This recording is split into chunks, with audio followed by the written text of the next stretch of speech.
makes me feel dumb for trusting him. Maybe you should vote for more than just a pretty face next time.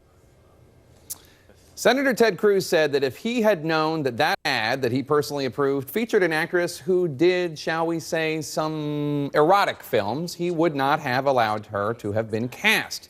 Now, that actress's name is Amy Lindsay, and while she has been in films such as Insatiable Obsession and Bikini Airways and, of course, Timegate Tales of the Saddle Tramps, she has also been in Star Trek Voyager, and she sees herself as a middle-class, working woman with conservative values.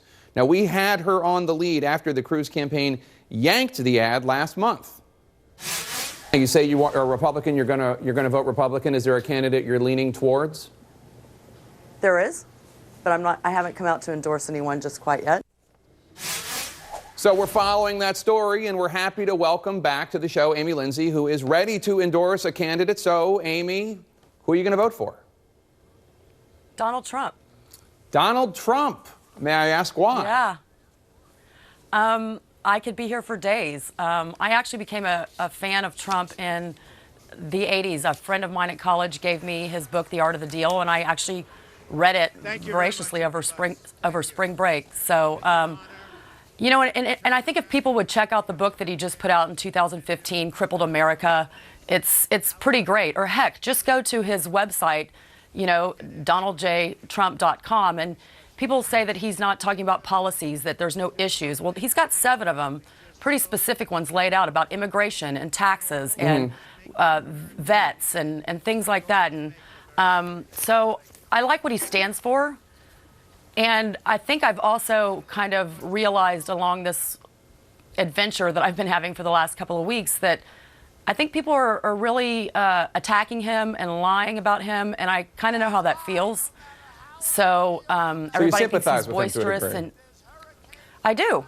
I really do. And he's the front runner, but he's also kind of, especially in this last week or so, become kind of an underdog. And well, Amy, let me ask you. I've been a fan of his. You work in the film industry. It is not exactly known for being a bastion of conservative values. Have you shared this with any of your coworkers, directors, actors, and if so, what do they think?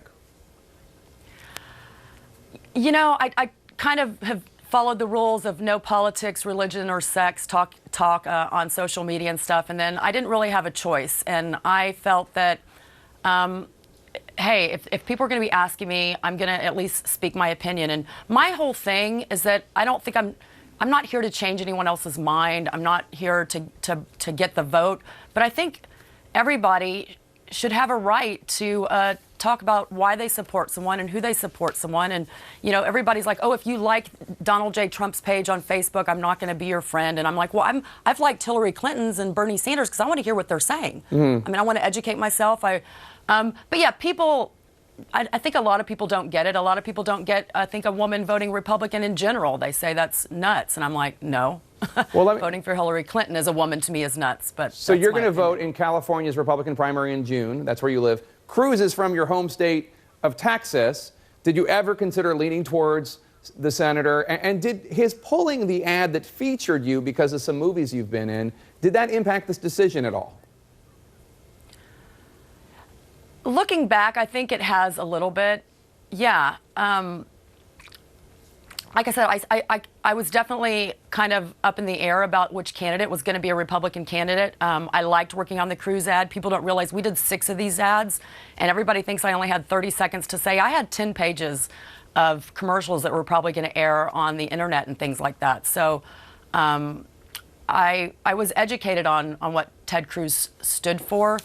And yeah, I haven't really been really happy with the way he's been going this recently. Well, we hope you're doing okay, and we really appreciate the fact that you kept your word. Unlike so many people who tell us that they'll give us a big exclusive, you kept your word. Amy Lindsay, thanks you so much for coming back. We appreciate it. Thanks, Jake. And don't forget the Republican candidates face off next in CNN's Republican debate in Miami. I will be moderating this Thursday, starting at 8:30 p.m. Eastern. Tune in.